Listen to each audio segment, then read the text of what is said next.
Audible presents this Brilliance audio production of Zero Option by P.T. Deutermann. Copyright 1998 by P.T. Deutermann and performance copyright 1998 by Brilliance Corporation. All rights reserved. Zero Option. This book is dedicated to the proposition that the only real deterrent to the use of chemical weapons against this country is if this country possesses its own chemical weapons arsenal, along with the will to use them in retaliation. Treaties, conventions, and promises to the contrary are nothing more than lethal illusions. 1. Thursday, the Defense Reutilization and Marketing Office, DRMO, Atlanta, Georgia, 9 p.m. Wendell Carson sat at his desk in the manager's office wondering if he should go out to his truck and get his gun. He just knew Lambrey was coming in to shake him down for more money. Should he confront Lambrey, see if he could scare him into backing off, or just play along and figure some way out of it later? He swiveled around in his chair. Bud Lambrey was an Alabama hillbilly, a long, lanky, tobacco-chewing, mush-mouthed, mean-eyed sumbitch.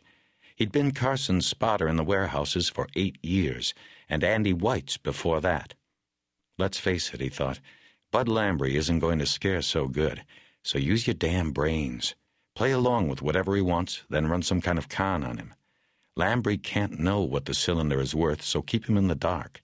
Agree to more money, anything, to keep him quiet for just a few more days until the deal goes through. After that, he didn't care what Lambrey might say, think, or do. Wendell Carson, erstwhile manager of the Atlanta DRMO, would have $1 million in his pocket and would be down the road and gone. That said, he wouldn't mind having his .38 in his middle drawer just now.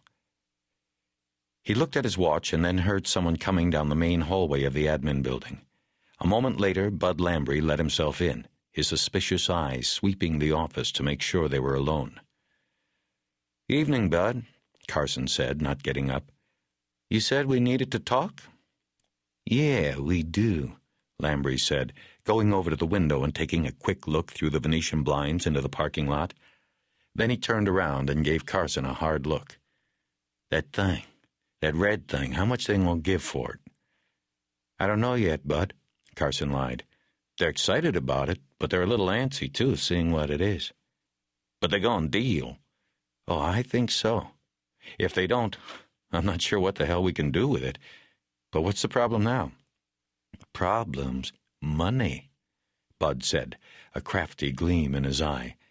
He walked over to the desk and shook his arms out, as if he were preparing to take some kind of physical action. He leaned down, putting both his hands on the desk. Carson could smell him, an amalgam of sweat and tobacco.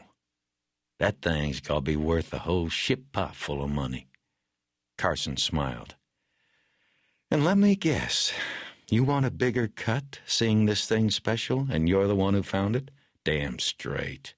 We ain't never lifted nothing like this'n before." Carson nodded, pretending to think about it. Then he nodded again. "I agree, Bud. This thing's going to be worth a small fortune. In fact, it's so big that I'm thinking about just clearing the hell out of here once the deal goes through. First, because the money is going to be major, and second, because the heat is going to be major once the Army finds out it's missing." "Yeah," Bud said, relaxing a little. "Reckon I might do likewise." "How's half sound, Bud? After all, you were the one who found it." Lambrey blinked. He had obviously planned to ask for half and settle for whatever he could get. Carson had surprised him. But then Lambrey's eyes narrowed in suspicion. "Okay," he said. "And I want to be there it goes down." "No problem, Bud. In fact, I need you there.